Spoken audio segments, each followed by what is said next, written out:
A Gênese segundo o Espiritismo, o milagre segundo o Espiritismo, capítulo 15, os milagres do Evangelho, 15.5, curas, perda de sangue. 10. Então, uma mulher que havia 12 anos sofria de uma hemorragia, que sofrera muito na mão dos médicos e que, tendo gastos todos os seus haveres, nenhum alívio conseguira. Como ouvisse falar de Jesus, veio com uma multidão atrás dele e lhe tocou as vestes. Portanto, dizia, se eu conseguir ao menos lhe tocar as vestes, ficarei curada. No mesmo instante, o fluxo sanguíneo lhe cessou e ela sentiu em seu corpo que estava curada daquela enfermidade.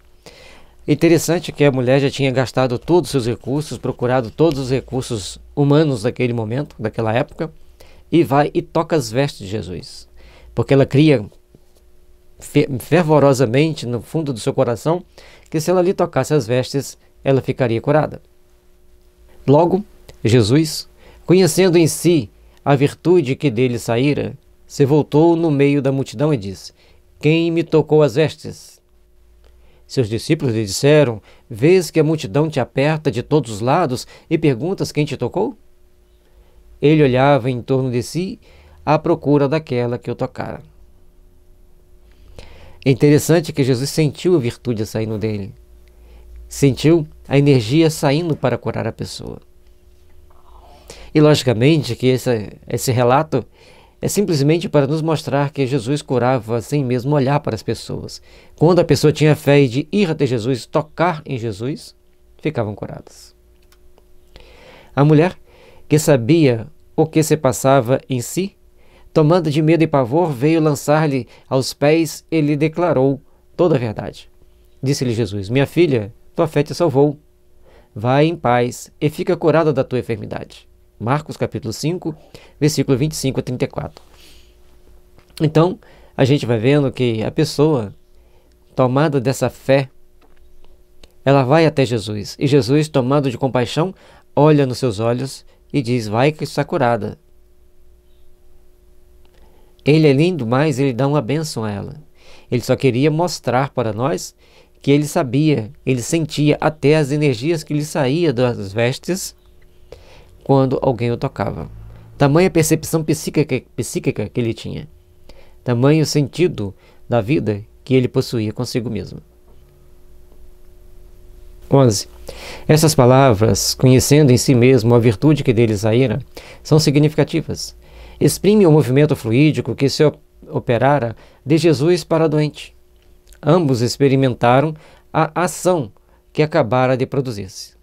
É de notar-se que o efeito não foi provocado por nenhum ato da vontade de Jesus. Não houve magnetização nem imposição das mãos. Bastou a irradiação fluídica normal para realizar a cura. Só da mulher chegar e tocar em Jesus com fé, ela absorveu aquela energia. Jesus sentiu que saía. Sentiu que saía dele uma virtude, e essa virtude foi tratar naquela mulher, no perispírito dela, as virtudes que lhe faltavam, dando-lhe então força para superar as adversidades. Se ela sangrava há muitos anos, então ela estava há muitos anos com dificuldade de ter uma relação íntima. A cura poderia significar algo muito perigoso para ela naquela situação. Perigoso no sentido dela não ter mais controle das suas energias sexuais. Mas como saiu de Jesus não só a cura, mas também uma virtude, entendemos que ela se recompôs intimamente para poder lidar com essas energias com naturalidade. Mas por que essa irradiação se dirigiu para aquela mulher e não para outras pessoas, uma vez que Jesus não pensava nela e tinha a cercá-lo a multidão? E olha que detalhe interessante. Uma multidão se aproximava de Jesus, tentava encostar nele, tentava comprimir-o. Todo mundo queria chegar perto, falar uma palavra, sentir a presença de Jesus. Mas é bem simples a razão. Considerado como matéria terapêutica, o fluido tem que atingir a matéria orgânica, a fim de repará-la. Pode então ser dirigido sobre o mal pela vontade do curador, ou atraído pelo desejo ardente, pela confiança, numa palavra, pela fé do doente. Então, conforme já falamos, ela tinha tanta fé que ela absorveu aquela energia, ela puxou aquela energia para ela. Com relação à corrente fluídica, o primeiro age como uma bomba calcante e o segundo como uma bomba aspirante. Algumas vezes é necessária a simultaneidade das duas ações, um que puxa e outro que oferece. Doutras, basta uma só. O segundo caso foi o que ocorreu nas circunstâncias de que tratamos. Ela tinha tanta certeza que, ao se aproximar, ela absorveu aquela energia. E a gente tinha uma colega de tarefa que ela acreditava que uma determinada criança podia curar. E ela tinha fé naquilo ali, ela acreditava piamente que se ela pegasse aquela criança no colo, ela ficaria curada. E a criança ajudaria ela a realizar alguns desejos, alguns sonhos. E aí, ela então, um dia pega aquela criança no colo, fica lá conversando e some. Aí teve vários tipos de conversas, como tem sempre quando alguém some de uma tarefa. E passado um tempo, alguns anos, a gente chega lá na casa espírita, a gente encontra com ela e ela estava com uma criança no colo. Ela havia casado e estava com uma criança de mais ou menos 2 anos. E ela ficou de novo ali conversando e pegou a criança, que ela acreditava ter poderes especiais, no colo e queria de todo jeito que ele abraçasse o filho dela. Então são detalhes interessantes que as pessoas acreditam, e ela tinha certeza que por ter pego aquela criança no colo, ela conseguiu engravidar, ela conseguiu ter aquele casamento e a gravidez. É muito interessante, não quero dizer aqui, não estou afirmando que a criança curou, não. Ela usou aquela criança como um instrumento de fé. E a espiritualidade ali que tomou todas as providências necessárias, se tivesse sido realmente necessária. De repente, a cabeça dela criou todas aquelas ideias. Então tudo na nossa vida tem compromissos, tem desejos, tem realizações. E assim nós vamos criando certas situações, certas perspectivas para nós. E é então importante que a gente entenda que devemos ter cuidado com aquilo que nós aspiramos como vontade, como desejo, para que a gente então tenha plenas realizações íntimas com respeito conosco mesmo. Não criando imagens e fantasias que possam trazer problemas para nós no futuro. Razão, pois, tinha Jesus para dizer: tua fé te salvou. Compreende-se que a fé a que ele se referia não é uma virtude mística, qual a entendem muitas pessoas, mas uma verdadeira força atrativa, de sorte que aquele que não a possui opõe à corrente fluídica uma força repulsiva, ou pelo menos uma força de inércia, que paralisa a ação. Aí nós temos que ver a questão da fé. Porque se nós não é simplesmente uma fé mística dizer que acredita. E assim, ao criar aquela força atrativa, nós vamos buscá-la. E aquela corrente fluídica vai trazer para nós o resultado de que nós precisamos, de que nós temos necessidade de reparar em nós. Portanto, não ficou numa ação inerte, esperando que caísse do céu. Ela tomou uma atitude, ela foi firme, com fé e acreditando. Assim sendo, também se compreende que, apresentando ao seu curador 2 doentes da mesma enfermidade, possa um ser curado e outro não. É este um dos mais importantes princípios da mediunidade curadora, e que explica certas anomalias aparentes, apontando-lhes uma causa muito natural. Capítulo 14, itens 31 a 33. E aqui também a gente vai ver, só para comparativamente, 2 pessoas têm problema de fígado, 2 usam o mesmo chá, pegam aquela planta, faz o mesmo chá, e uma fica curada, a outra não. Ter problema de fígado pode ser por intoxicação química ou por mágoa. Então, se aquele chá que a pessoa usou, ele trata a intoxicação química, melhorou a pessoa. Mas ele não trata a mágoa. Por tratar a mágoa tem que ser um outro chá para desintoxicar da mágoa. E tem remédio assim. Portanto, nós temos que procurar entender que o mal físico é uma questão, simplesmente um detalhe. O mal psíquico é o que prevalece, é aquele que tem que ser direcionado ao remédio. Nós temos 2 livros, Organon da Arte de Curar comentado e Homeopatia, Tratamento para o Espírito e para o Corpo. Ambos vão trazer para nós respostas importantes para entendermos como funciona o processo de cura.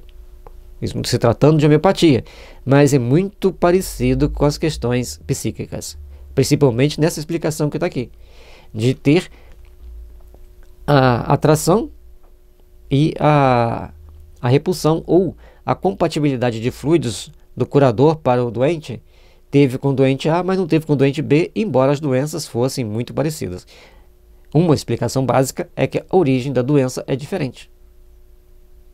E o exemplo que a gente citou anteriormente, ninguém vai ficar criando, né, essas ideias de que tem que pegar uma criança no colo para ser curado. Todos nós temos que entender, que já foi estudado antes, nos capítulos anteriores, que a cura se dá com a ajuda dos espíritos, menos com Jesus, que era o médium de Deus. Mas a nós, humanos que fazemos as curas, na grande maioria é com a ajuda dos espíritos. Tem algumas pessoas que têm um magnetismo muito especial, mas nem sempre vai ser assim. A grande maioria é com a ajuda dos espíritos. Cego de Betsaida. 12. Tendo chegado a Betsaida, trouxeram-lhe um cego e lhe pediram que o tocasse. Tomando o cego pela mão, ele o levou para fora da cidade, passou-lhe saliva nos olhos e, havendo-lhe imposto as mãos, lhe perguntou se via alguma coisa. Olha que interessante. Ele tira aquela pessoa da multidão e vai para fora da cidade. Vai para um lugar onde os dois possam trocar energias mais livres daquela multidão. Mesmo que a multidão o acompanhava, não tinha aquela psicosfera mais densa da cidade. Porque a cidade sempre tem um peso psíquico a mais. O homem, olhando, disse: vejo a andar homens que me parecem árvores. Jesus lhe tocou de novo as mãos sobre os olhos e ele começou a ver melhor. Afinal, ficou tão perfeitamente curado que via distintamente todas as coisas. Ele o mandou para casa, dizendo-lhe: vai para a tua casa. Se entrares na cidade, a ninguém diga o que se deu contigo. Marcos capítulo 8, versículo 22 a 26. E aqui, Jesus já pede para ele ir para casa e não entrar na cidade, mas se entrasse, não contar para ninguém. Será que ele aguentou guardar o segredo? Porque normalmente, quando as pessoas recebem uma cura como essa, eles saem para contar para todas as pessoas. Agora eu enxergo, agora eu estou vendo, fulano me curou. 13. Aqui é evidente o efeito magnético. A cura não foi instantânea, porém gradual e consequente a uma ação prolongada e reiterada, se bem que mais rápida do que na magnetização ordinária. A primeira sensação que o homem teve foi exatamente a que experimentam os cegos ao recobrarem a vista. Por um efeito de óptica, os objetos lhe parecem de tamanho exagerado. E olha que Jesus usou a saliva para tratar a pessoa. Voltei lá para ter a certeza aqui. Porque como a gente já leu antes, às vezes a gente confunde a ordem de onde está. Ele passa a saliva, impõe as mãos, ele vê as coisas de uma forma exagerada, então a cura não foi instantânea. Aí ele volta de novo, impõe as mãos no olho da pessoa, e aí a pessoa começa a enxergar. Então a cura se deu em 2 etapas. E ele pede à pessoa a descrição. E um detalhe interessante é que no primeiro momento ele vê os homens como árvores. Portanto, ele tinha noção do que era árvore e do que era ser humano. 14. Paralítico. Tendo subido para uma barca, Jesus atravessou o lago e veio à sua cidade, Cafarnaum. Como lhe apresentassem um paralítico deitado em seu leito, Jesus, notando-lhe a fé, disse ao paralítico: meu filho, tem confiança, perdoados são os teus pecados. Então Jesus atravessa o lago, vai até Cafarnaum e muitas pessoas o esperavam. E ele olha para aquele paralítico, sente nele as vibrações de amor, as vibrações de fé, e aí ele vai conversar com ele. Quando ele fala perdoados são os teus pecados, logo alguns escribas disseram entre si: este homem blasfema. Jesus, tendo percebido o que eles pensavam, perguntou-lhes. Olha que interessante, ele percebe o pensamento deles, que eles falam entre si, cochichando, e ele sente a vibração do pensamento. ele percebe, ele escuta os pensamentos daqueles homens que ali estavam tentando blasfemar, tentando denigrir a imagem de Jesus. Por que alimentais maus pensamentos em vossos corações? Pois que é mais fácil dizer, teus pecados te são perdoados, ou dizer, levanta-te e anda. Qual delas é mais fácil? Para Jesus, tanto uma quanto a outra. Mas quando ele fala que os pecados são perdoados, ele está nos lembrando que aquela pessoa estava paralítica porque tinha um karma para resgatar. Tinha uma causa antes, ele sofria agora os efeitos. E naquele momento Jesus revoga aqueles efeitos para que ele voltasse a andar. Então são duas situações que nós temos que prestar bem atenção. Ora, para que saibais que o Filho do Homem tem na terra o poder de redimir os pecados, levanta-te, disse então ao paralítico, toma o teu leito e vai para a tua casa. Aí já que é para tomar uma atitude mais enérgica, mais firme, Jesus dá uma ordem mais completa, mais explícita. O paralítico se levantou imediatamente e foi para sua casa. Vendo aquele milagre, o povo se encheu de temor e rendeu graças a Deus por haver concedido tal poder aos homens. Marcos capítulo 9, versículo 1 a 8. Então a gente vai vendo que conforme Jesus vai passando pelas cidades, vai tratando aquelas pessoas, tinham várias reações. Tanto daquelas pessoas que veneravam, que agradeciam, e as que temiam, e também as que blasfemavam.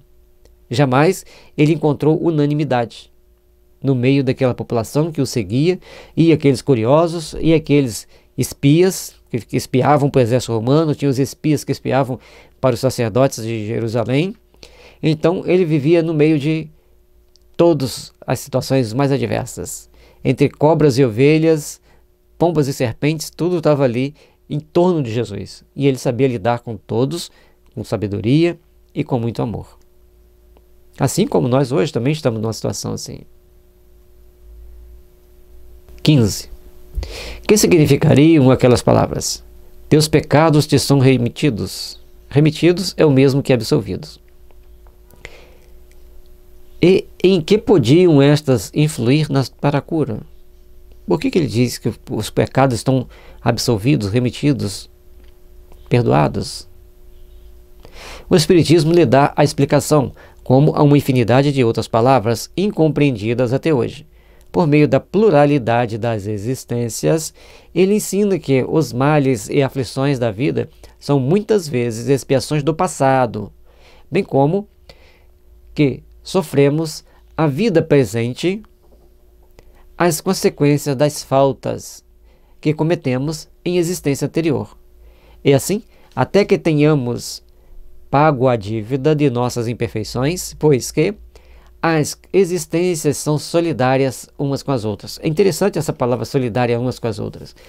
Que as pessoas chegam e falam assim, não, mas o que tem a ver esse corpo aqui, eu, nesse presente, com aqueles que foram lá atrás?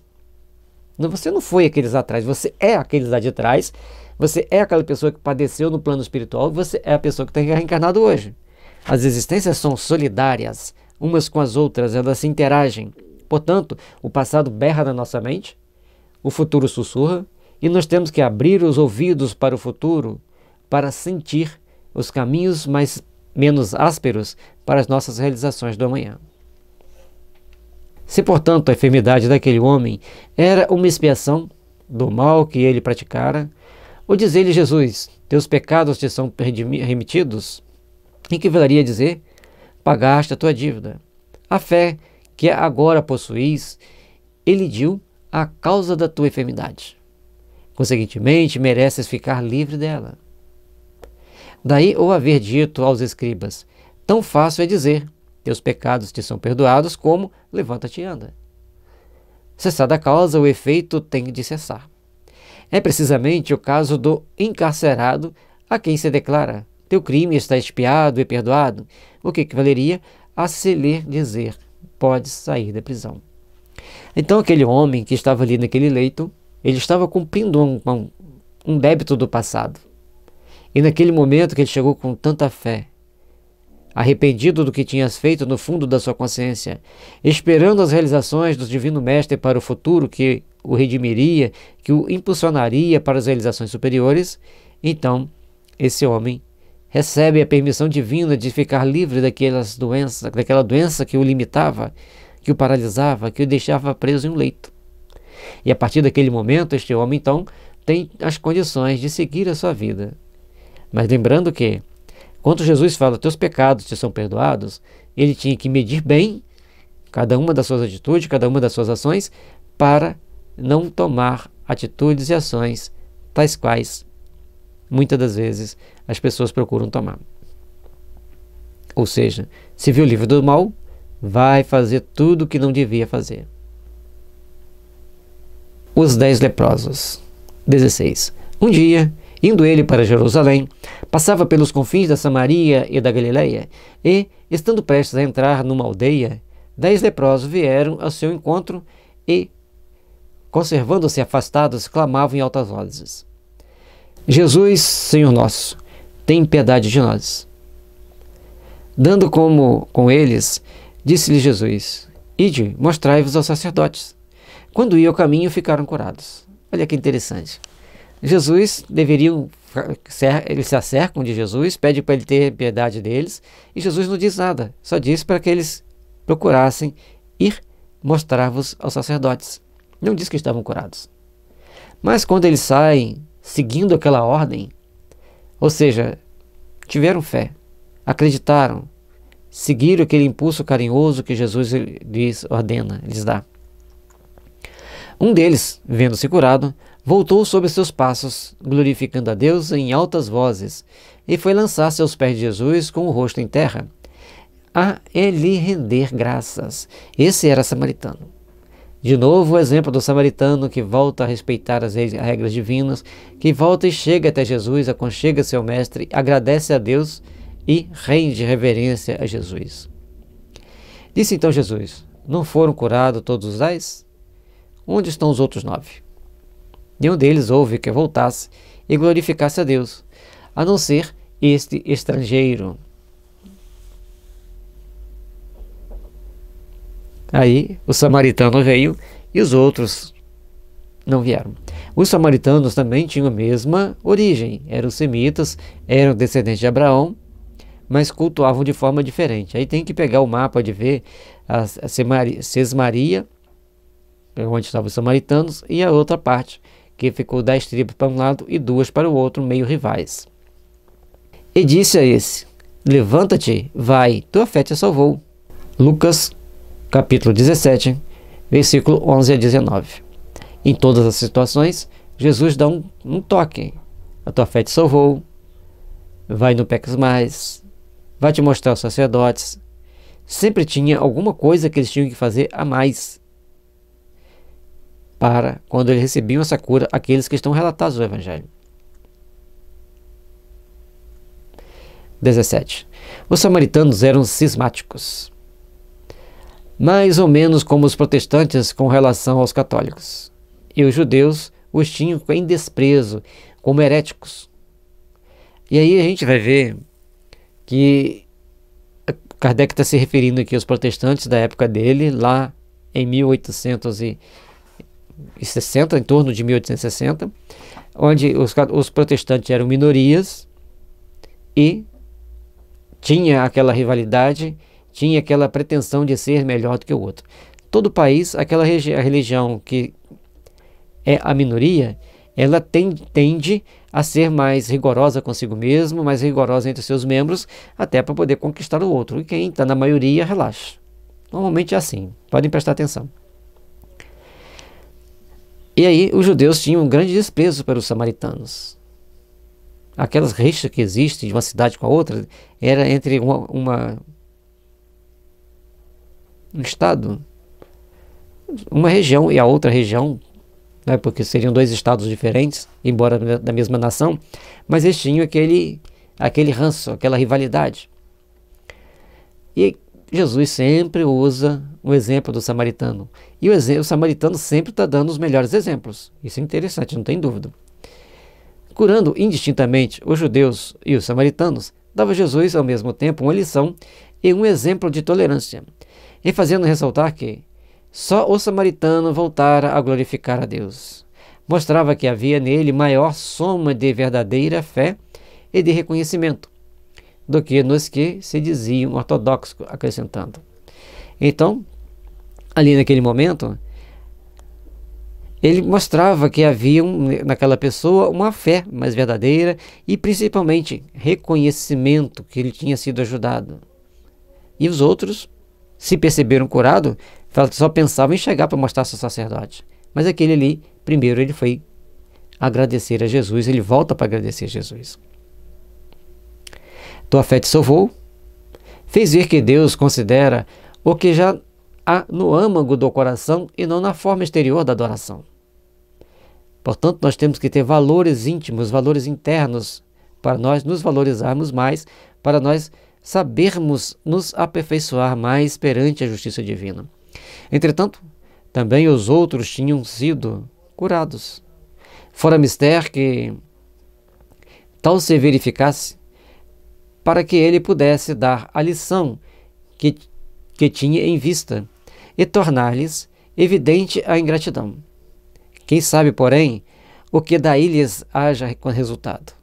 Quem sabe se eles terão se beneficiado da graça que lhes foi concedida? Dizendo ao samaritano, tua fé te salvou, dá Jesus a entender que o mesmo não aconteceu aos outros. Então, seria interessante que algum espírito relatasse, né, uma crônica sobre o que aconteceu com aqueles 9. Mas aquele que volta e agradece a Jesus, ele se melhora. Aquele está realmente curado. Aquele tem a bênção de Jesus. Mas e os outros 9? O que aconteceu com eles? Foram ingratos? Tinha só em mente ir se apresentar ao sacerdote? Ou nem chegaram a apresentar, se perderam no meio do caminho? O que aconteceu com aqueles homens? Lá atrás tem o número 68 sobre os cismáticos, aquele que se separam do corpo ou da comunhão de uma religião. Então eles estão sempre, pertencem à mesma religião, mas eles têm uma concepção diferente dela e acabam se julgando melhores, se julgando um pouco mais acima dos outros. Então são os cismáticos. Mão seca. Essa aqui é uma das mais interessantes. A primeira vez que eu li, eu ri bastante. Porque fica engraçado as pessoas verem Jesus curando aquele cidadão que está ali. Ele estava junto deles. A mão dele era seca desde o nascimento, estava aquela mão atrofiada, não poderia certamente trabalhar igual os outros. Ao invés de eles ficarem felizes que Jesus o cura, em nome de Deus, eles começam a criar um monte de percalços, criar uma discussão, criar um problema com aquilo que era para todos terem ficado felizes. E hoje, quando a gente estava lendo aqui agora, antes de fazer esse estudo, eu comecei a pensar naquelas pessoas que têm todas as religiões, que tem inveja, que tem ciúme de alguém que está se destacando, de alguém que está fazendo uma tarefa diferente da dele. Ou seja, nós temos que nos melhorarmos muito, nós temos que nos aperfeiçoar muito, temos que parar muito para pensar na forma como nós agimos e interagimos frente às pessoas que estão em torno de nós. 18. De outra vez, entrou Jesus no templo e aí encontrou um homem que tinha seca uma das mãos. E eles o observavam para ver se ele o curaria em dia de sábado, para ter um motivo de o acusar. Então disse ele ao homem que tinha mão seca: levanta-te e coloca-te ali no meio. A gente vai vendo, imagine a cena. O templo está lá cheio de pessoas, e aquele homem está ali com a mão seca. Jesus entra. Eles já sabiam que Jesus iria curar alguém. E olham para aquele homem com a mão seca e falam assim: não acredito que ele vai fazer isso no dia de sábado. Vejamos. Depois disse-lhe: é permitido em dia de sábado fazer o bem ou o mal, salvar a vida ou tirá-la? Aqui já tem 3 situações distintas, com 2 perguntas. Se eles dizem fazer o bem, Jesus estava certo curar. Eles jamais iam dizer o mal. Então esse cara não era pouca. E o fato que ele pergunta fazer o mal, já também está implícito que a condenação que eles faziam a Jesus, com a forma com que eles olhavam para Jesus, com a repulsa que eles tinham para aquele ato naquele momento, eles estavam fazendo mal. Então ele faz uma pergunta com dois sentidos e, dependendo do que você respondesse, você estava se condenando por si próprio. Eu fico perguntando, será que esses detratores de Jesus já se redimiram todos através dos séculos das reencarnações? Logo os fariseus saíram e reuniram contra ele em concílio com os herodianos, sobre o meio de o perderem. Aí já vem, eles já saem dali, saem do templo e vão se reunir com os herodianos, com aqueles partidários de Herodes, para ver como que a gente vai conseguir pegar esse cara. Mas Jesus se retirou com os seus discípulos para o mar, acompanhando a grande multidão de povo da Galileia, da Judéia, de Jerusalém, da Idumeia e de além do Jordão. E os das cercanias de Tiro e de Sidom, tendo ouvido falar das coisas que ele fazia, vieram em grande número ao seu encontro. Marcos capítulo 3, versículo 1 a 8. E para doer mais no coração dos fariseus e dos sacerdotes, vinha pessoas de todos os lugares, não mais para visitar o templo de Jerusalém, para dar suas gordas colaborações, mas para ver Jesus e ver o que Jesus fazia. Ao invés deles tentarem atrair Jesus para o templo, mas logicamente que eles não conseguiriam fazer isso, porque sabiam que iam tomar puxão de orelha, então eles queriam se livrar de Jesus de alguma forma. Mas Jesus veio para ficar para a eternidade. A mulher curvada, 19. Todos os dias de sábado, Jesus ensinava numa sinagoga. Um dia, viu ali uma mulher possuída de um espírito que a punha doente havia 18 anos. Era tão curvada que não podia olhar para cima. Vendo-a, Jesus chamou e lhe disse: mulher, está livre da tua enfermidade. Impôs-lhe ao mesmo tempo as mãos e ela, endireitando-se, rendeu graças a Deus.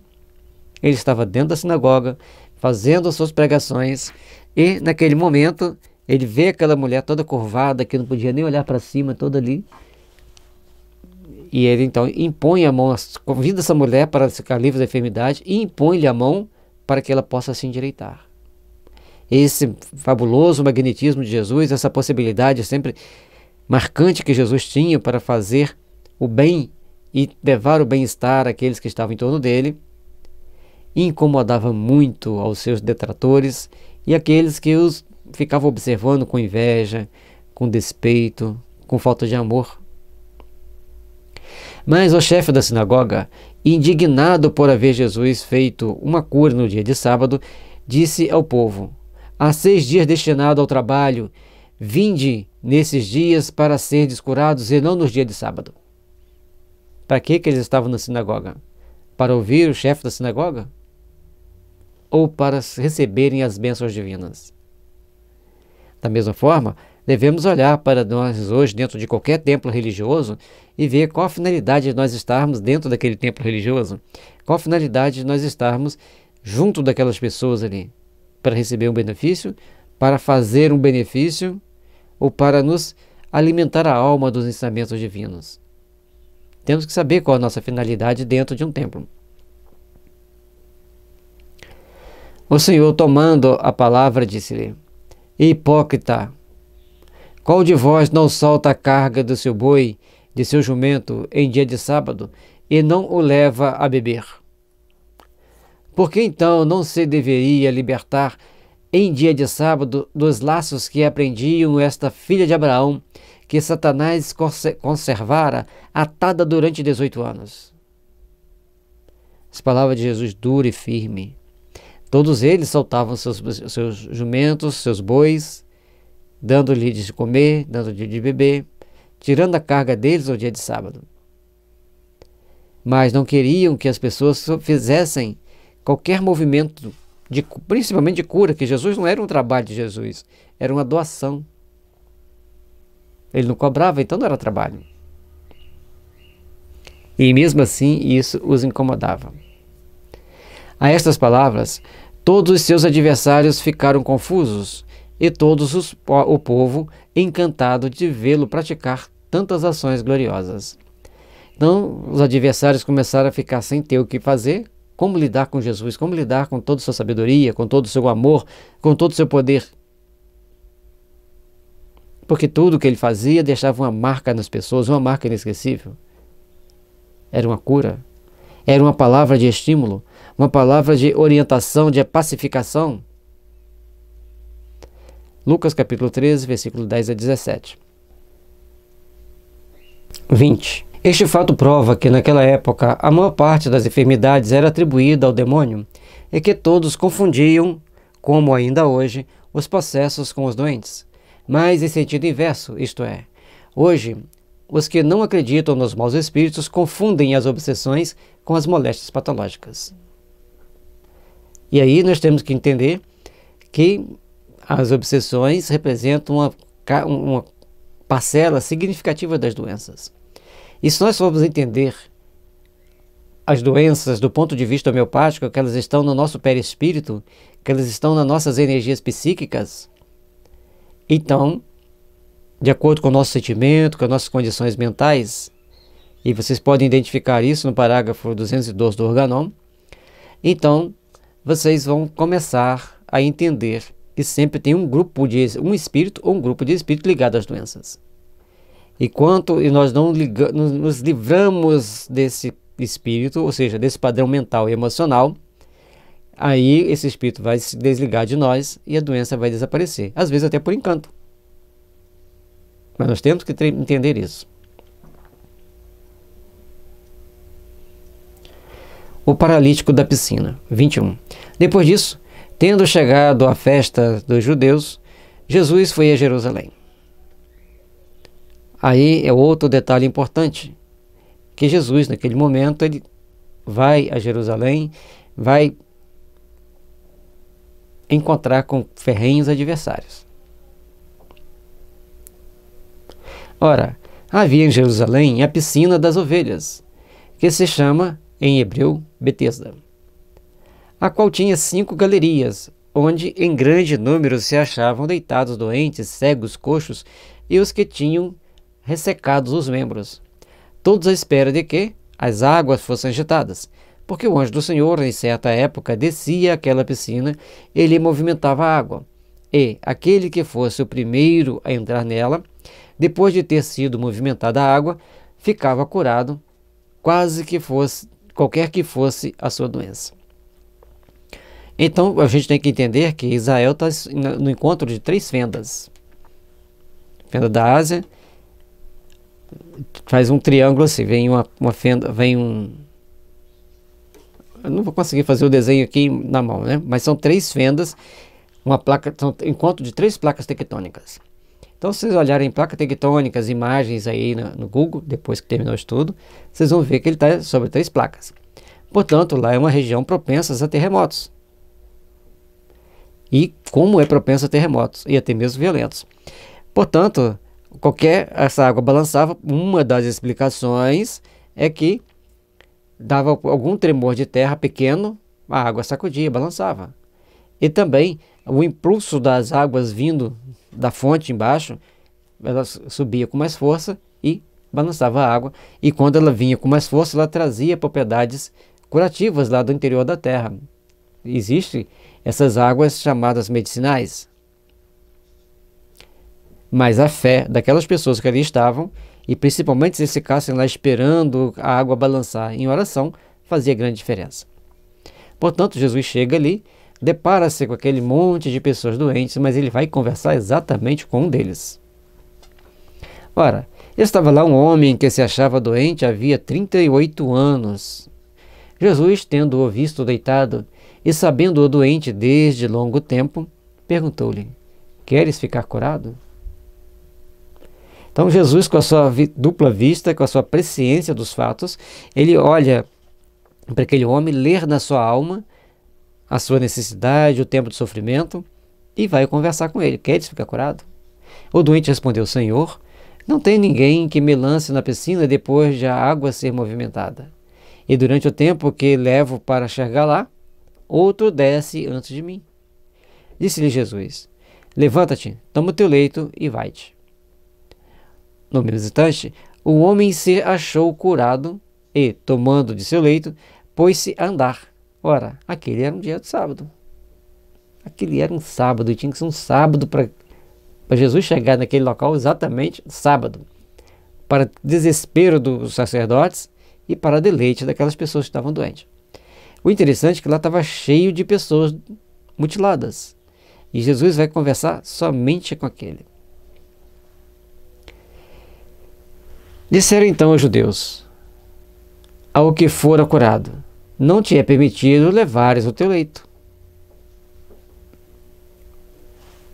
Ele pega seu leito para levar para casa.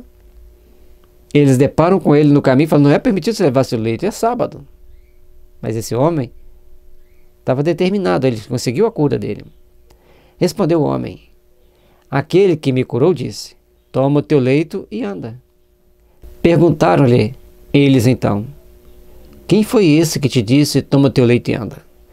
Mas nem mesmo que fora curado sabia quem o curara, porquanto Jesus se retirara do meio da multidão que lá estava. Era a Páscoa, todo mundo se reunindo, estava ali a cidade cheia, naquela festa do interior, que todos os povoados em volta vão para aquela cidade, para aquela festa, e Jesus se mistura no meio da multidão. Como que a pessoa vai saber quem é? Depois, encontrando aquele homem no templo, Jesus lhe disse: vês que foste curado, não tornes de futuro a pecar, para que não te aconteça coisa pior.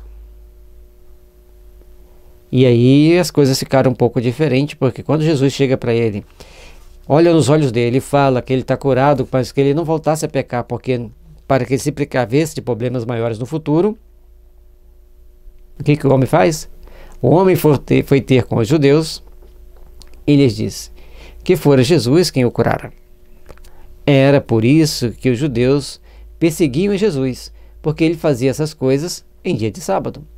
Então Jesus lhe disse: meu pai não cessa de trabalhar até o presente, e eu também trabalho incessantemente. João, capítulo 5, versículo 1 a 17.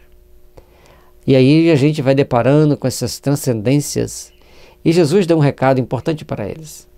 O pai trabalha o tempo todo, não cessa de trabalhar, e portanto ele também trabalhava incessantemente, na busca das realizações superiores das nossas almas, para que edificássemos em nós o sentimento de amor, de paz e de fraternidade.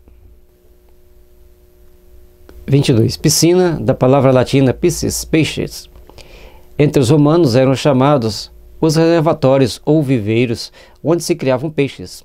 Mais tarde, o termo se tornou extensivo aos tanques destinados a banhos em comum. A piscina de Betesda, em Jerusalém, era uma cisterna próxima ao templo, alimentada por uma fonte natural, cuja água parece ter tido propriedades curativas. Então, era uma fonte natural, e como ali é uma confluência de 3 placas tectônicas, aquela região de Israel, poderia ser movimentada por algum pequeno abalo sísmico ou por um impulso do subsolo, também devido a essas forças tectônicas. A água vinha com umas forças, por exemplo, como tem os geysers. A água está lá plana, de repente vem aquele jato de água. Era, sem dúvida, uma fonte intermitente. Então, às vezes a água vinha e às vezes parava de vir, que em certas épocas jorrava com força, agitando a água. Segundo a crença vulgar, esse era o momento mais propício às curas. Talvez que, na realidade, ao brotar da fonte a água, mais ativa fossem as suas propriedades, ou que a agitação que o jorro produzia na água fizesse vir à tona a vasa, salutar para algumas moléstias. Portanto, ele faz uma colocação mostrando a possibilidade de que, assim como as pessoas falam assim, essa lama é medicinal, e vai naquelas regiões, naquelas fontes, se passa todo de barro, se besunta todo de barro, algumas pessoas ficam curadas e algumas retornam para o plano espiritual, quer dizer, ficam curadas mesmo. Portanto, essas águas termais, essas fontes onde tem a água que pode curar, dependendo de que você tem, ela pode te curar mesmo, né? Você vai partir para o mundo espiritual. Tem as duas versões, tá, gente? Tem que saber, nem tudo nos passam as informações, mas o Hahnemann deixou bem claro que do lado das fontes de águas termais, das chamadas águas sulfurosas ou curativas, tinha um cemitério, onde muita gente morria ali ao tentar se tratar, ao tentar se curar. Portanto, nesse caso, essa água vinha com propriedades de cura, porque as pessoas entravam e se curavam. O primeiro que entrasse ficava curado. E também, se aquelas pessoas que estavam ali ficassem em oração, logicamente que o ambiente ficaria totalmente diferente, a água ficaria mais quintessenciada, mais fluidificada. Lembrando que a água absorve as nossas formas de pensamentos do ambiente.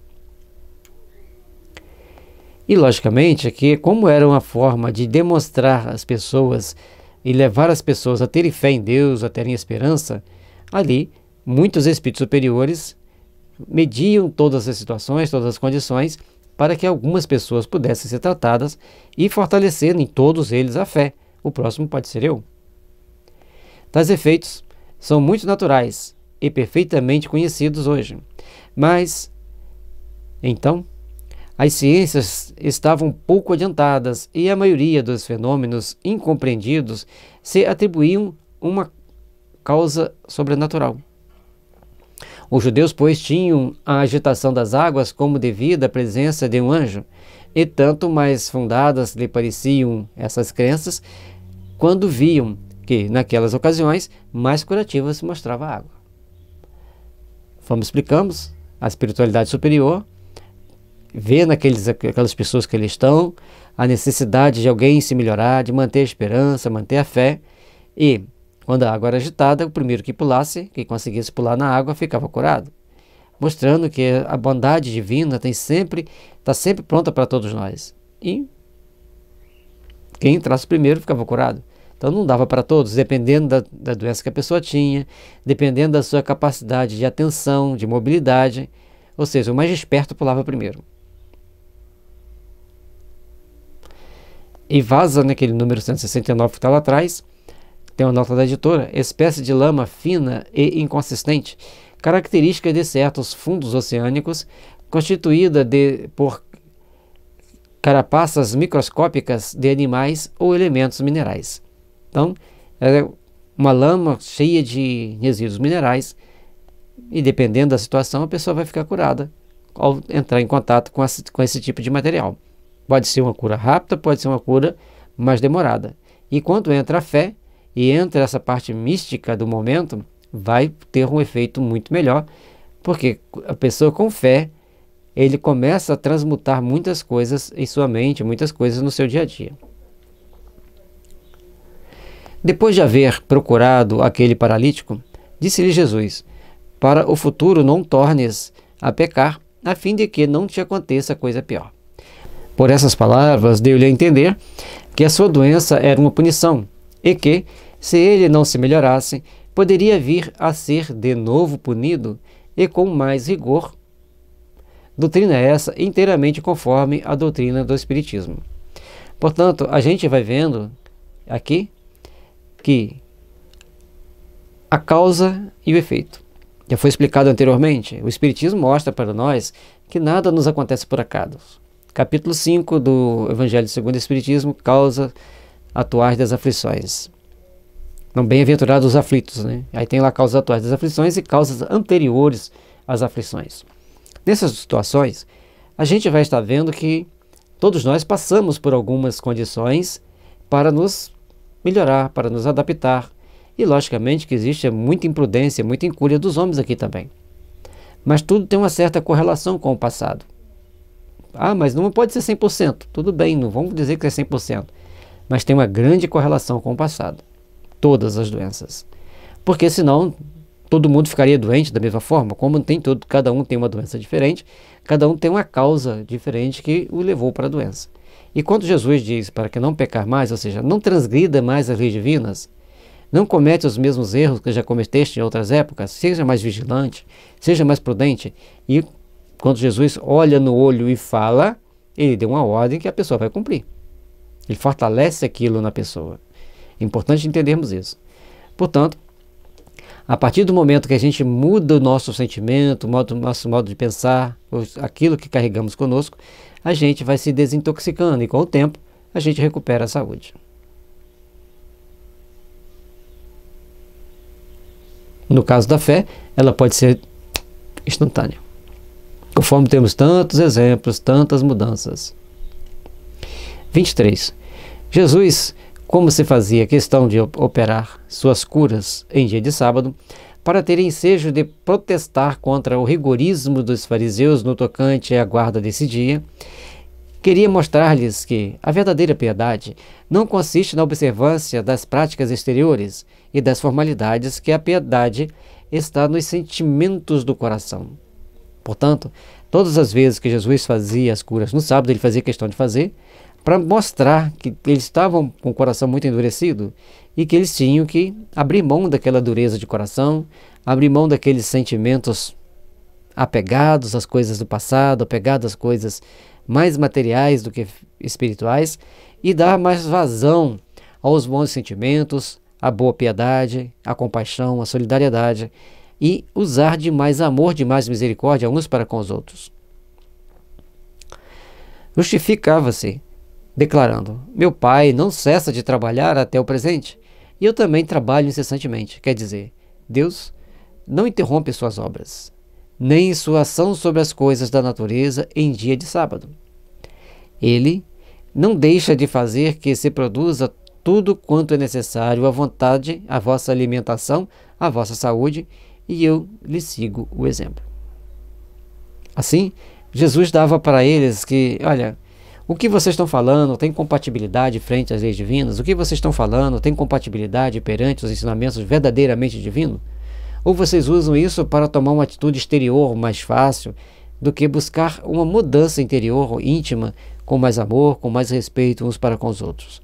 Isso que é a proposta de Jesus, que nos modifiquemos intimamente para nos tornarmos melhores.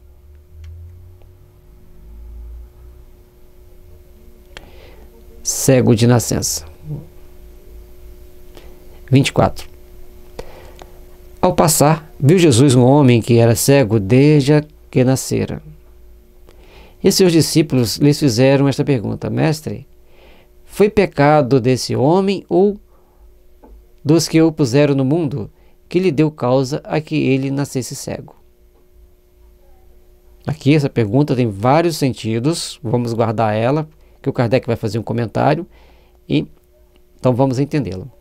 Jesus lhe respondeu: não é por pecado dele nem dos que o puseram no mundo, mas para que nele se patenteie a obra do poder de Deus. É preciso que eu faça as obras daquele que me enviou, enquanto é dia. Vem, pois, a noite, na qual ninguém pode fazer obras. Enquanto estou no mundo, sou a luz do mundo. Aqui, então, Jesus dá para eles uma noção, mostrando que aquele homem não tinha karma. Ele estava passando por aquela cegueira desde que nasceu, para uma transmutação que Jesus ia provocar nele devido à sua fé, e mostrando que ele estava acima das leis dos homens, e que nem tudo é obra do processo kármico. Tendo dito isso, cuspiu no chão, e, havendo feito lama com a saliva, ungiu com essa lama os olhos do cego. E lhe disse: vai lavar-te na piscina de Siloé, que significa enviado. Ele foi, lavou-se e voltou vendo claro. Aqui tem vários detalhes, né? A saliva de Jesus tinha propriedades transcendentes, claro, mas ele faz lama, cospe no chão, mexe com o pé, irradia da sua energia naquela lama, passa a lama no olho daquele homem e fala para ele lavar-se no poço de Siloé. E aqui as pessoas já tiram a argiloterapia, que é o tratamento com a lama. Então, se tem um machucado, você faz um emplasto com terra, com lama, com argila, e vai curar mais rápido. Isso não é crendice, isso é fato. Inclusive, as pessoas, quando tem caco de vidro, espeto, faz aquele emplasto com argila, a argila puxa aquele corpo estranho que está dentro do corpo da pessoa.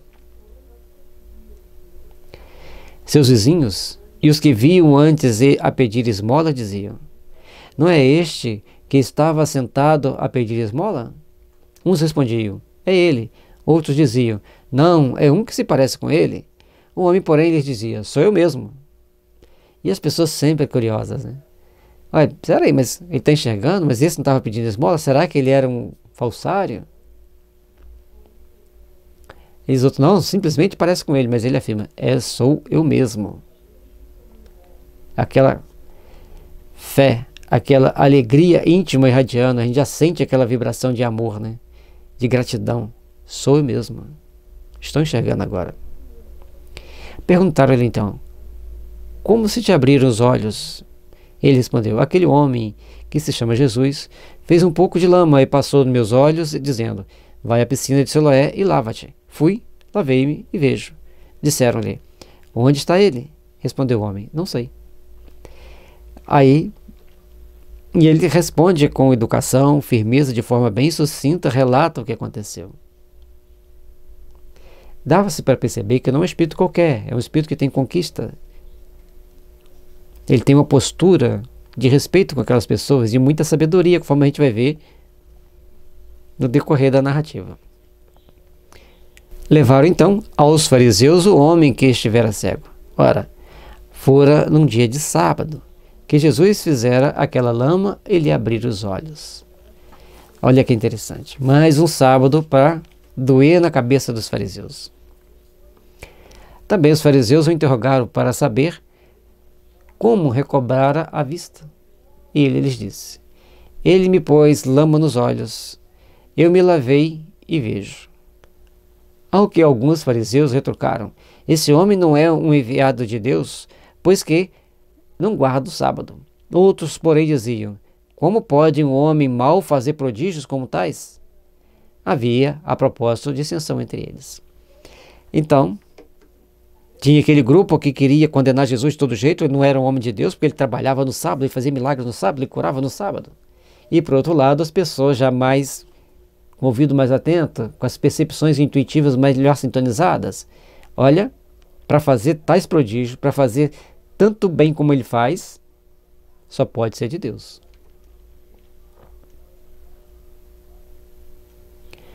Disseram de novo ao que fora cego: e tu, que dizes desse homem que te abriu os olhos? Ele respondeu: digo que é um profeta.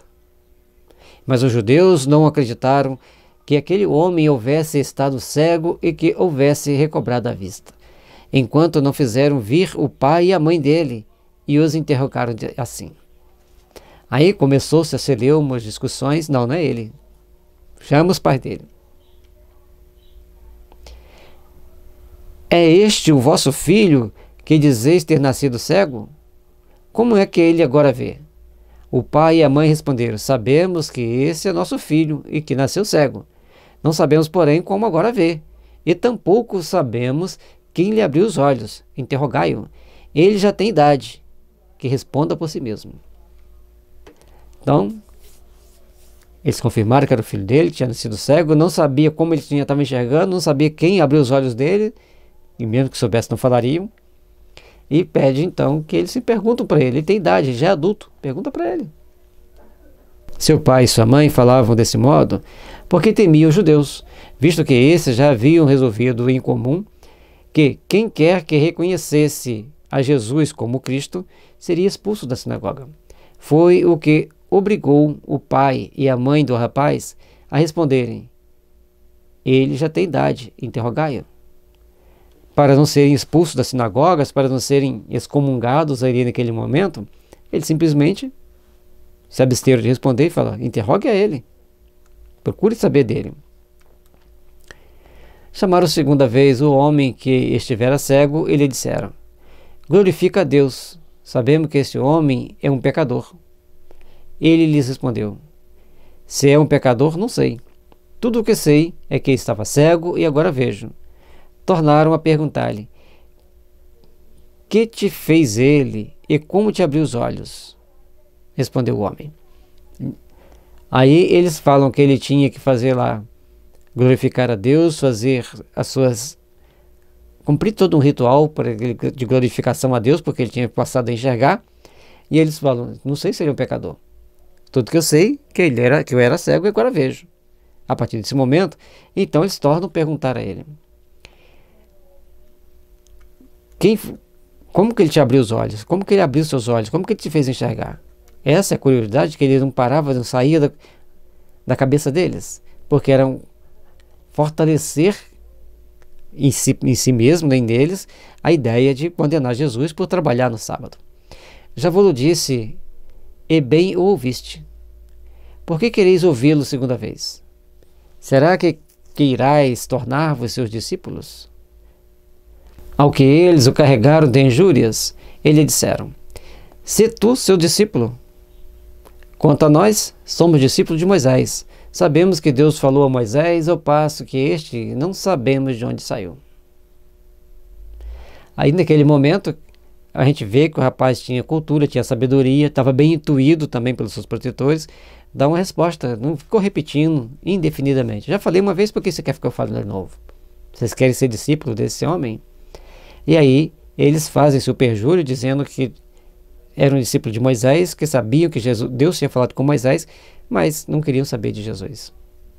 Que era a ideia predominante naquela época, e até hoje a maioria dos judeus seguem Moisés. O homem lhe respondeu, é de espantar que eu não saiba de onde ele é e que me tenha aberto os olhos. Ora, sabemos que Deus não exalça os pecadores, mas aquele que o honre e faça a sua vontade. A esse Deus exalça. Desde que o mundo existe, jamais se ouviu dizer que alguém que tenha aberto os olhos a um cego de nascença. E, se esse homem não fosse enviado de Deus, nada poderia fazer de tudo o que se tem feito. Aí, aquele homem que passara a enxergar, já muito culto, muito sábio, muito bem perceptivo para dar as respostas compatíveis, ele deu uma resposta educada, inteligente e que os deixou certamente sem saída, porque ele mostrou que para curar um cego que ficou cego era tranquilo, mas um cego de nascença tinha que ter um poder transcendente, um poder superior. Disseram-lhe os fariseus, tu és todo pecado, desde o ventre de tua mãe, e queres ensinar-nos a nós?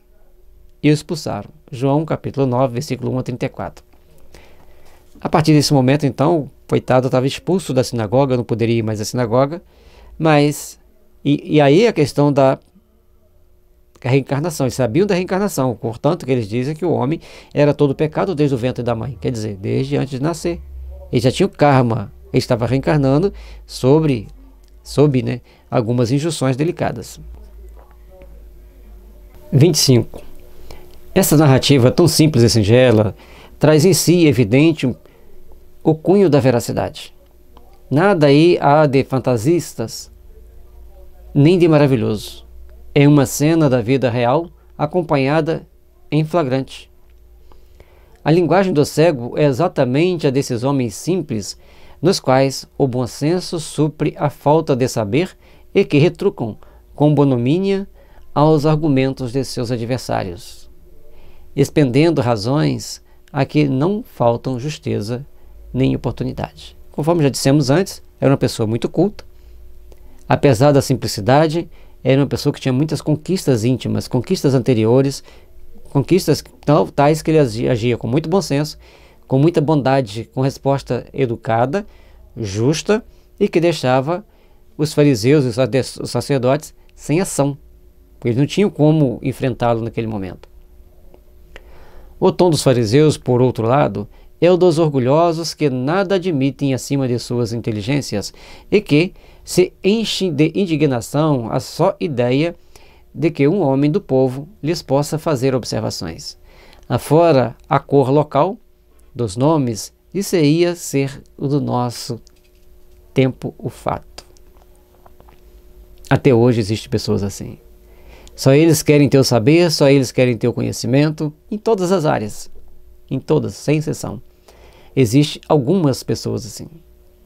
Portanto, Kardec diz, se não tivesse os nomes, se não tivesse situado aquele fato ao tempo de Jesus, nós diríamos que tem acontecido ontem.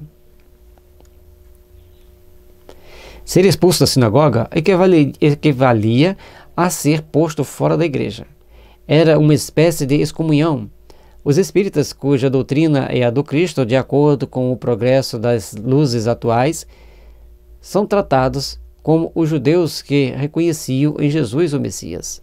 Excomungando-os, a igreja os põe fora do seu seio, como fizeram os escribas e os fariseus com os seguidores do Cristo. Assim, na época do Kardec, existia alguns casos de algumas pessoas que eles sabiam que estudavam a doutrina espírita, que frequentava as reuniões do Kardec, eles eram expulsos, ou outro lugar das outras regiões frequentavam estudos espíritas e eram expulsos da igreja.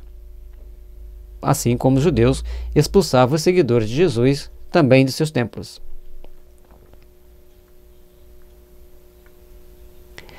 Assim, aí está um homem que é expulso porque não pode admitir seja um processo do demônio, aquele que o curara, e porque rende graças a Deus pela sua cura.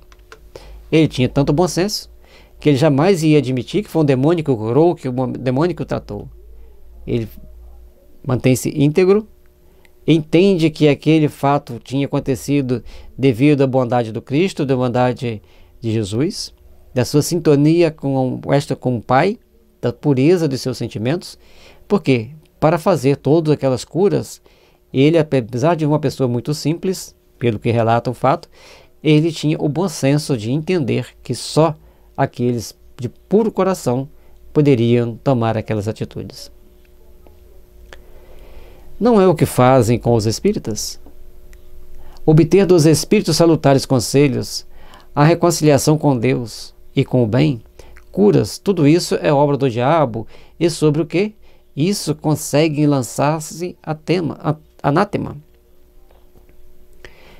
Não se tem visto padres declararem do alto do púlpito que é melhor uma pessoa conservar-se incrédula do que recobrar a fé por meio do espiritismo? Não há os que dizem a doentes que esses não deviam ter procurado curar-se com os espíritas que possuem esse dom, porque esse dom é satânico? Até hoje é assim.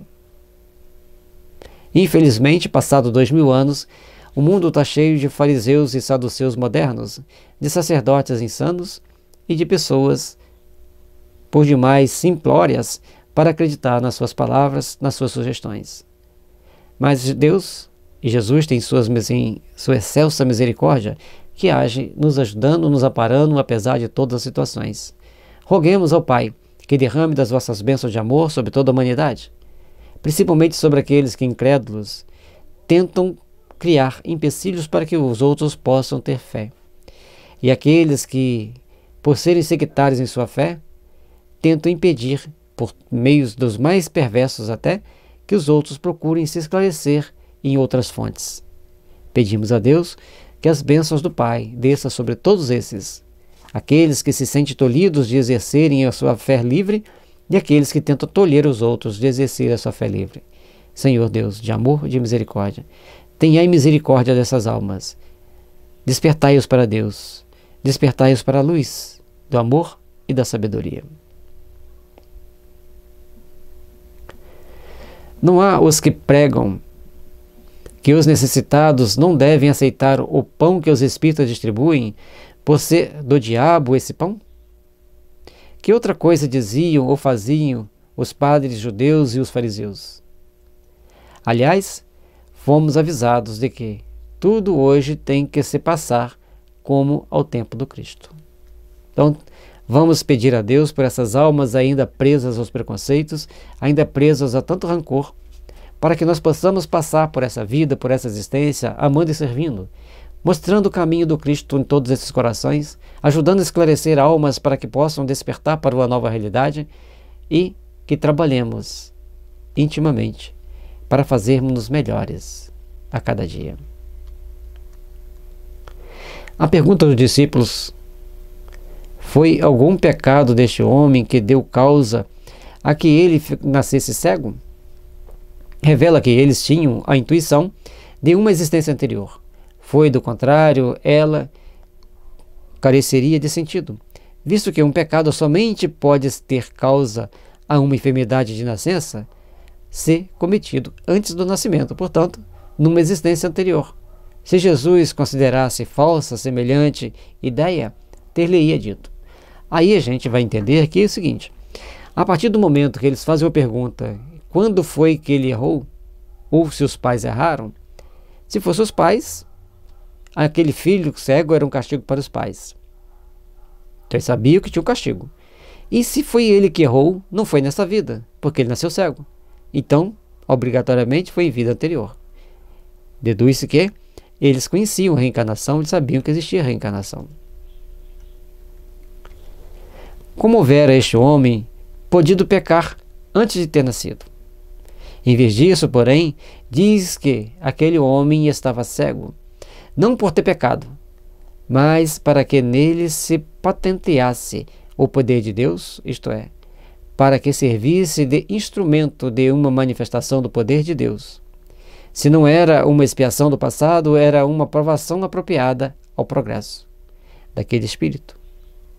Porquanto Deus, que é justo, não lhe imporia um sofrimento sem utilidade. E aí a gente tem que ampliar o nosso conceito. A partir do momento que ele veio cego, sem ter uma causa, não foram os pais, não foi ele próprio, então por que ele estava cego? Porque se não é por ele por ter pecado, por qual então objetivo ele estava cego? Mas para servir de instrumento da manifestação do poder de Deus. Naquele momento, por ele ser uma pessoa de coração puro, era mais fácil de Jesus transmutar-lhe as energias psíquicas para que os seus olhos fossem reconstituídos e ele pudesse enxergar. Conforme foi falado antes, que o estudo aqui sempre didaticamente vai passando de informação em informação de forma crescente. Quando alguém vai doar uma energia, alguém tem que estar apto a receber. Se ele tivesse o processo kármico, ele não iria receber com toda a intensidade para se sarar tão rapidamente. Isso aqui é uma avaliação fria, tá, gente? Mas como ele não tinha o processo kármico da causa e do efeito, ele estava ali apenas para manifestar o poder de Deus. Então Jesus faz a lama, passa ali nos olhos, manda ele lavar e ele volta a enxergar. É uma transmutação muito grande para que ele se recupere. E também no momento que Jesus passa a lama nos olhos dele, ele teve humildade para não xingar. Que se fosse outro, falasse assim: mas espera aí, o que você está fazendo? Passando lama nos meus olhos? Como você fez essa lama aqui? Certo? Portanto, sempre tem uma utilidade. E ali, tanto teve a utilidade para esse homem voltar a enxergar, exercer toda a sua sabedoria, sua diplomacia, todo o seu jeitinho especial, com extremo bom senso, como também serviu de motivo para que todos ali envolvidos naquele processo, todos que conheciam esse homem, tiveram que pensar diferente. Quando ao meio empregado para sua cura, evidentemente aquela espécie de lama, feita de saliva e terra, nenhuma virtude podia encerrar, a não ser pela ação do fluido curativo de que fora impregnada. É assim que as mais insignificantes substâncias, como a água, por exemplo, pode adquirir qualidades poderosas e efetivas, sob a ação dos fluido espiritual ou magnético, ao qual elas servem de veículo ou, se quiserem, de reservatório. Aí o Kardec fala aqui porque a lama e a saliva não tinham princípios para curar. O que tinha ali era a vibração fluídica de Jesus. Mas hoje a gente vê que, a gente entende que, além da vibração fluídica de Jesus, que também foi impregnada nessa saliva, tinha o DNA de Jesus na saliva. Nossa saliva tem nosso DNA. Então, um DNA quintessenciado. A terra tem o poder de puxar. Aquela saliva impregnada daquela energia salutar de Jesus tinha o poder de transmutar. A somatório daquilo ali, mais a vontade do outro de enxergar e mais a imposição de mãos de Jesus, transmutou aquele corpo. Então foi um conjunto de forças que levou aquele homem a se melhorar.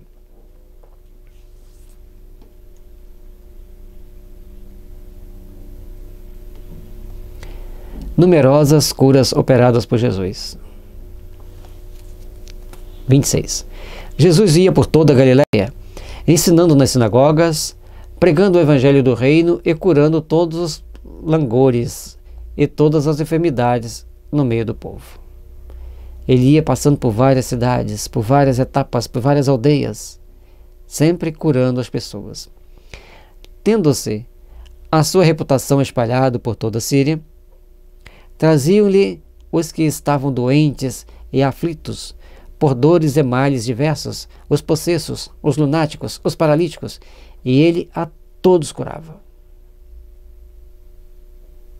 Acompanhava a grande multidão da Galileia, de Decápole, de Jerusalém, de Judeia e de além do Jordão. Mateus capítulo 4, versículo 23 a 25. Aí a gente vai vendo que, à medida que a fama de Jesus se espalha, as pessoas vêm em busca da cura, vêm em busca do alívio de suas dores, vêm à busca da transcendência dos seus ensinamentos para sorver dessa bondade divina, para sorver dessa luz imanente que faz todos nós a brilhar, caminhando, perseverando, lutando intimamente para nos melhorarmos, para nos aperfeiçoarmos frente às leis de Deus.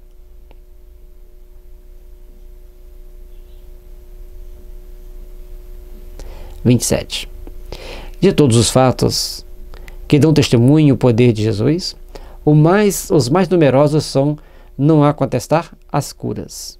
Queria ele provar dessa forma que o verdadeiro poder é o daquele que faz o bem, que o seu objetivo era ser útil e não satisfazer a curiosidade dos indiferentes por meio das coisas extraordinárias. Portanto, ele não provocava um sinal qualquer, materializar uma banana, materializar um pão, em momentos apropriados, sim, mas ali naquele momento ele fazia curas. E as curas ficavam impregnadas naquelas mentes para toda a eternidade. Aliviando os sofrimentos, prendia a si as criaturas pelo coração e fazia prosélitos mais numerosos e sinceros do que se apenas os maravilhasse com espetáculos para os olhos. Daquele modo, fazia-se amado ao passo que, se limitasse a produzir surpreendentes fatos materiais, conforme os fariseus reclamavam, a maioria das pessoas não teria visto nele senão um feiticeiro ou um mágico hábil que os desocupados iriam apreciar para se distrair. Jesus poderia, e certamente que fez, mas não foi relatado, muitas coisas que poderia distrair as pessoas, como materializar coisas, mas ele procurava curar, passar seus ensinamentos de amor, de solidariedade e perdão, e assim as pessoas interiorizavam valores. Mas quem nos garante que naquele meio ele provocava algum tipo de sinal material, qualquer tipo de materialização, para os atraírem, para os deixarem concentrados? Só que não era relatado, porque era interessante relatar as curas, as suas palavras, os seus ensinamentos. Logicamente que a gente não está afirmando o que ele fazia. É uma possibilidade. Porque Jesus tem todos os poderes, toda a transcendência que nós não conseguimos imaginar plenamente. Assim, quando João Batista manda por seus discípulos perguntar-lhe se ele era o Cristo, a sua resposta não foi: eu o sou, como qualquer impostor houvera podido dizer. Tampouco lhes fala de prodígios, nem de coisas maravilhosas. Responde-lhe simplesmente: ide dizer a João, os cegos veem, os doentes são curados, os surdos ouvem, o evangelho é anunciado aos pobres. O mesmo era que dizer: reconhecei-me pelas minhas obras, julgai da árvore pelo fruto, porquanto era esse o verdadeiro caráter da sua missão divina. Em um dado momento, ele transmutou água em vinho. E quantos outros pequenos milagres Jesus fez? Multiplicou pães, multiplicou peixes. foram inúmeras curas, inúmeros fenômenos que aquelas pessoas não entendiam e nós hoje ainda temos certa dificuldade de entender, tudo para que nós pudéssemos desfrutar desse ensinamento divino, desse conhecimento transcendente que nos leva a nos redimir perante as energias celestes, que nos leva a redimir perante as leis do Pai.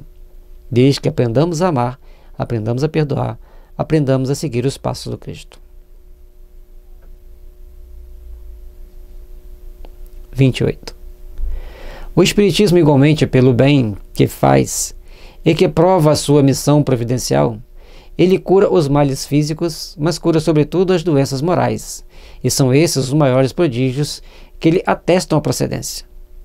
Seus mais sinceros adeptos não o são os que se sentem tocados pela observação de fenômenos extraordinários, mas os que dele recebem a consolação para suas almas, os a quem liberta das torturas da dúvida.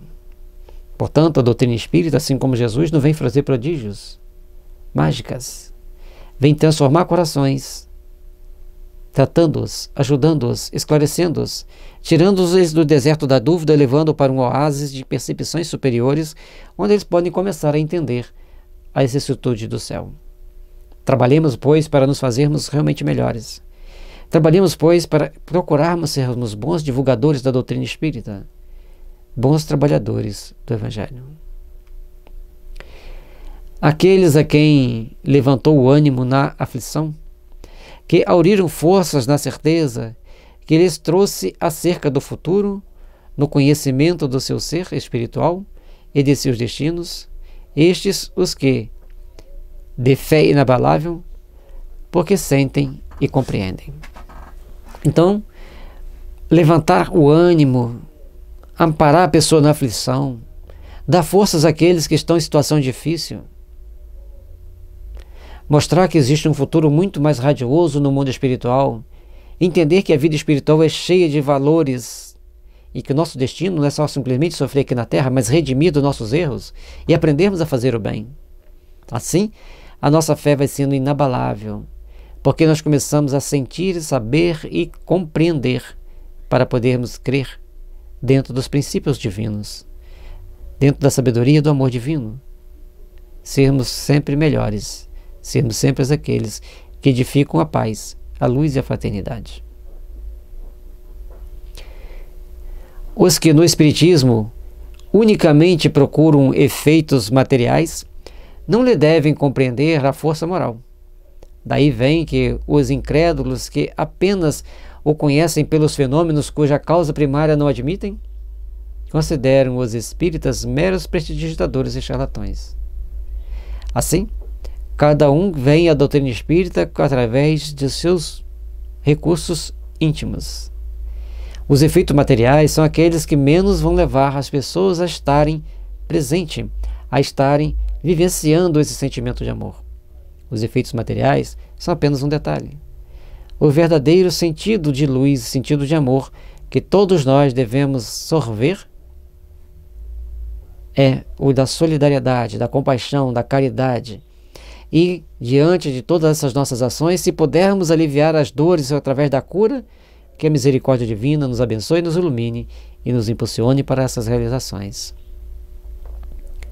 Não será, pois, por meio de prodígios que o Espiritismo triunfará da incredulidade, será pela multiplicação dos seus benefícios morais. Porquanto, é certo que os incrédulos não admitem os prodígios. Não menos certo é que conhecem, como toda gente, o sofrimento e as aflições, e ninguém recusa alívio e consolação. Portanto, ao invés de produzirmos prodígios que a mediunidade nos faculta, como, por exemplo, fazer uma mesa levitar, fazer uma caneta andar, vai atrair curiosos, vai atrair atenção, sim, mas aqueles radicais vão chegar a tentar achar explicações, a tentar achar outras e outras condições, sem dar o devido valor àquilo que eles estão vendo.